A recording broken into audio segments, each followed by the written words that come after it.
The next thing we're going to practice is dividing with decimals. We're not going to be estimating only, we're actually going to be estimating and then actually finding the answer. And this is really a 2-lesson thing, just like multiplication, but we are going to split it up. 3.7 is going to be just with dividing when the dividend has a decimal in it, and we're dividing by a whole number. Make sure you have your notebook and the orange foldable. That's exactly the same format to construct it as the multiplication foldable. So you're going to need to fill out the table of contents. This is page 14, dividing decimals 2 ways. And it's exactly the same. So fold and cut and get it looking like this with 2 doors again so that we can take some notes. Just like with multiplication, we're going to do a few steps, not as many, and then we're going to do an example at the top.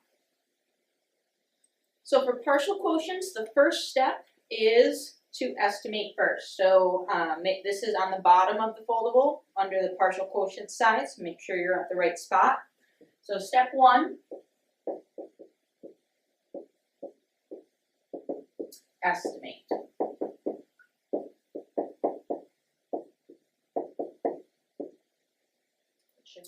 Step 2, we are going to set up.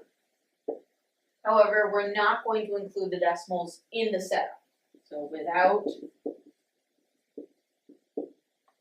decimal point. Step 3,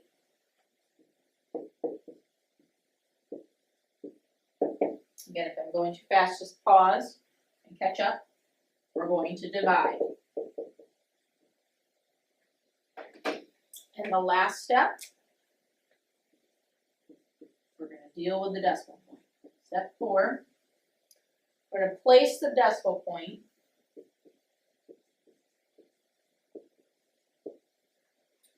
into our quotient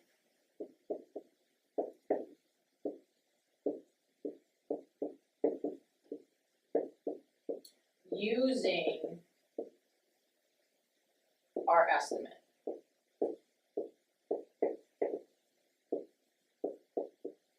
So it's really important that you're estimating correctly in order to help you put the decimal point in later.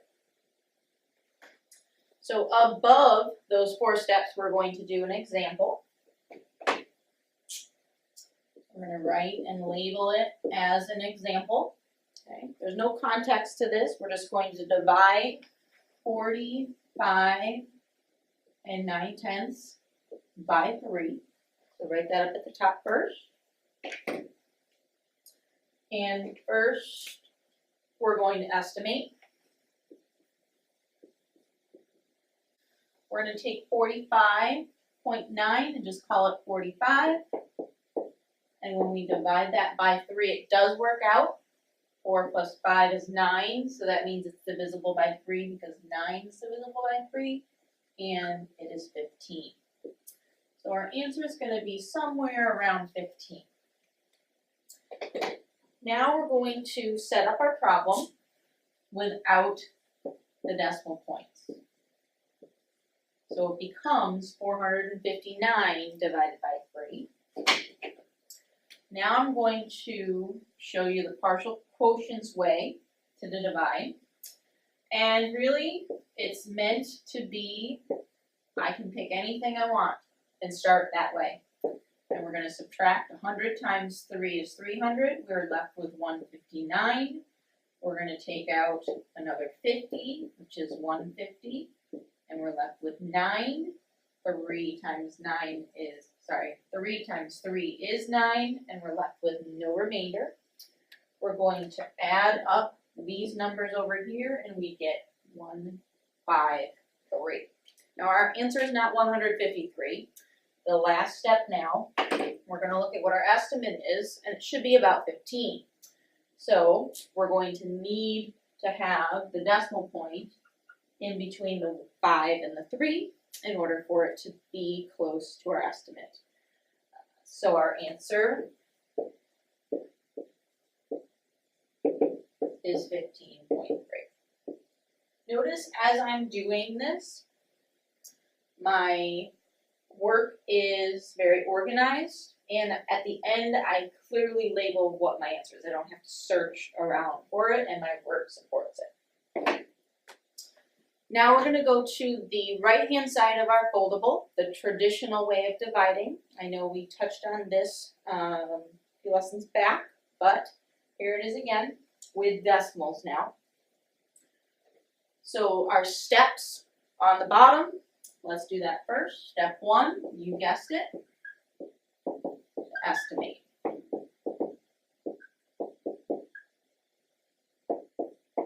Step 2 is very similar. We do have to set up our problem. This, though, we are going to include the decimal point.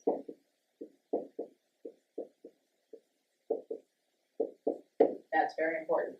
The decimal point does get written in as you set it up. Step 3, a little bit different than the other one.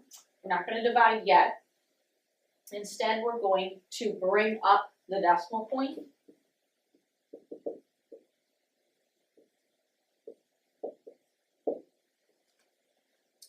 We're going to bring it up into the quotient.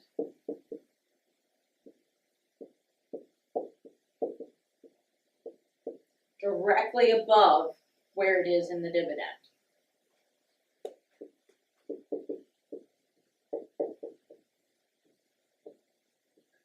Directly above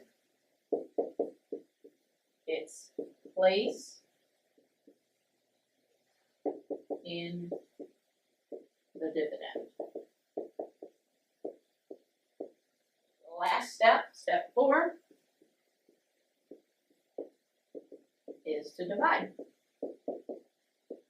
And when you're done, you already have your answer with the decimal point where it's supposed to be. For this example, there's going to be a little bit of context to get us ready for solving real-world problems and word problems. We are going to be dealing with money. So above our steps, we're going to write an example. And we are going to be splitting up $6.74 into 3 different equal groups. So, step 1, we are going to estimate still. This we're going to call $6, and I did not follow the traditional ways of rounding up to the largest place value place because of compatible numbers. This is a 3, so it doesn't make sense to go up to a 7 because then I'd have to really change this a lot to make it work. So I'm keeping it a 6 and going to call my estimate $2. The label in there, okay? Now we're going to set up our problem with the decimal point inside the dividend, and the 3 is on the outside. Now, I'm actually going to do something here fancy. I just got this to work, yay. So what I'm doing here is I'm switching to a grid paper. So I'm actually going to rewrite this.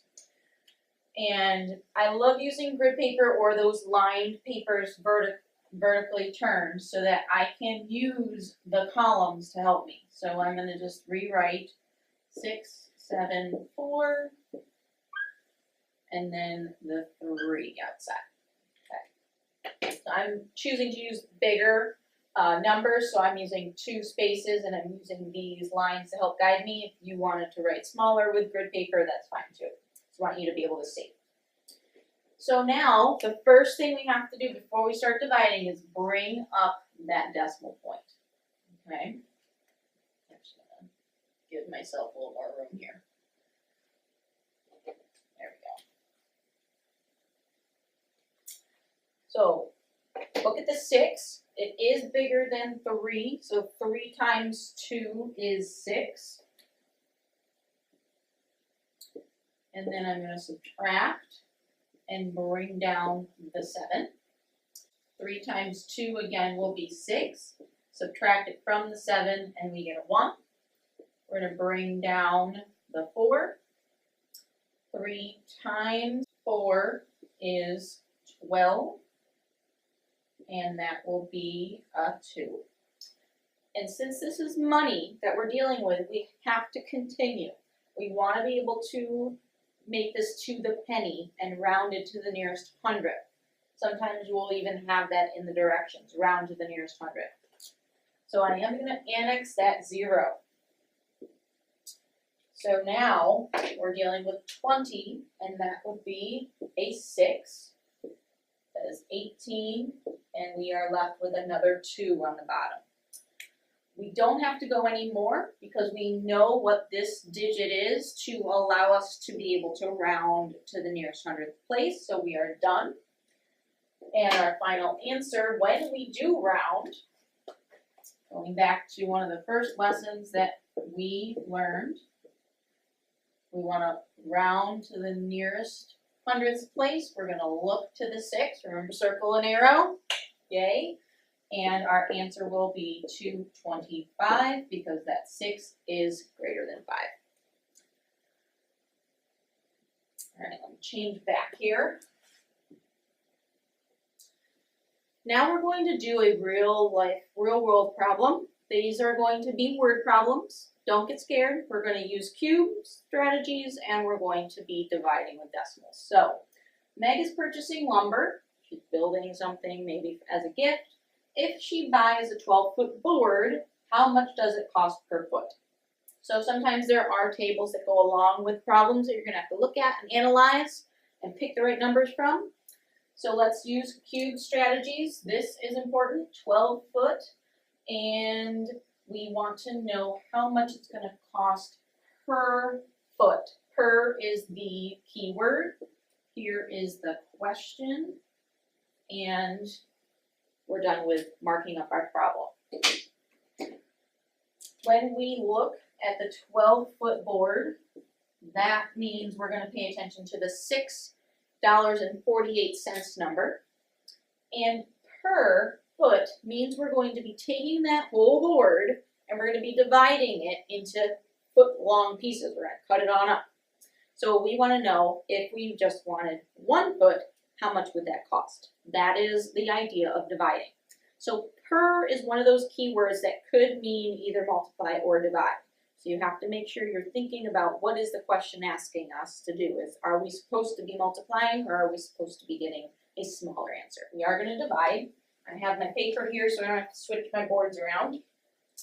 I am going to show you the traditional way of dividing, but first we have our example, and we are going to be dividing $6.48 by 12. So our estimate is going to be 6 divided by 12. So let's think about this. When we learned the different ways to divide, 6 divided by 12 is the same as 6 over 12. Remember? And that is the same as 1/2. So if I were to think of this in money terms, I'm guessing that this board is going to be about 50 cents per foot. Now we actually get to divide to find out. I'm going to set it up with the decimal point. So here's the divisor. Here's the 6, the 4, and the 8, and the decimal point, notice I'm lining it up on the blue lines, and the spaces, the columns are where my numbers are going. So I'm going to drag up the decimal point directly above it into the quotient, and 12 does not go into 6, so I do need a 0 to start out with. That makes sense. Like we were talking about before, it's not going to cost as much per foot when you add them all up. So now we're going to be dealing with 64. How many times does 12 go into 64? Well, 12 times 5 is 60. So that will leave us with 4. We're going to drag down the 8. 12 times 4 is 48 exactly, so we don't have to worry about any annexing zeros and rounding to the nearest penny. We're good with the 54 cents. So our final answer is, with our unit of $, 54 cents. That checks out with our estimate as well. Your final task is to try this real-world example about Ryan and his sister. I actually stole this from a page in your lesson, in your workbook. So Ryan and his sister sharing the cost of a video game. Tells you how much it costs, how much money Ryan has saved up. This is a 2-step problem, and I gave you the hints that were in your book to help you along. I'm not going to go over this one. If you want to check your answer, you can go into the book and try to find it. Not going to tell you the page number. I'm going to make you work for it a little bit. So I will see you tomorrow, where we will be practicing dividing with decimals in the dividends, and our whole numbers are divisors. See you then.